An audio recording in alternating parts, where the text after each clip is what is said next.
यह है लफड़ापुर और यहाँ पर दो गैंग का राज है। एक गैंग को शाका का पिता जगनू चलाता है जिसका नाम है खूनी पंजा, और दूसरी गैंग जिसे शबनम का पिता बशीरा चलाता है उसका नाम है मौत का मंजर। इन दोनों गैंगों में बहुत दुश्मनी रहती है और रोजाना उनकी गैंग वार होती रहती है, जिससे लफड़ापुर के लोग बहुत परेशान हो जाते हैं। सारे लोग जब इंस्पेक्टर गोरिल्ला से शिकायत करते हैं कि इन गैंगों ने हमारी जिंदगी मुश्किल कर दी है, तो गोरिल्ला सोचता है कि इनके खिलाफ कुछ करना चाहिए। वह सबसे पहले जगनू के पास आता है और उससे कहता है, तुम्हें अब यह दुश्मनी खत्म कर लेनी चाहिए। जगनू भी रोज की गैंग वॉर से तंग आ चुका था, तो वह मान जाता है और गोरिल्ला से कहता है, यह दुश्मनी कैसे खत्म होगी।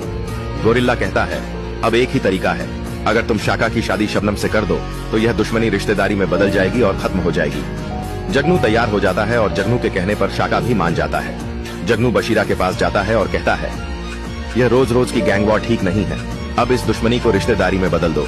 बशीरा, जो कि जगनू की गैंग को पूरी तरह खत्म कर देना चाहता था ताकि अकेला लफड़ापुर पर राज कर सके, जगनू के सामने तो शाका शबनम की शादी के लिए मान जाता है, लेकिन मन ही मन प्लान बनाता है। अब हमें मौका मिला पूरी गैंग को खत्म करने का। जैसे ही वे रिश्ते की बात के लिए आएंगे, सबको मार डालना है। अगले दिन जब गोरिल्ला जगनू और बशीरा को एक जगह बुलाता है, तो जैसे ही जगनू और शाका वहां पहुंचते हैं, बशीरा के आदमी उन पर हमला कर देते हैं, जिसमें जगनू बुरी तरह घायल हो जाता है। गोरिल्ला बशीरा के लोगों को रोकने की कोशिश करता है। उसी समय शाका जगनू को लेकर अस्पताल पहुंचता है, लेकिन 2 दिन अस्पताल में रहने के बाद डॉक्टर शाका को बताते हैं कि जगनू को कोमा आ गया है।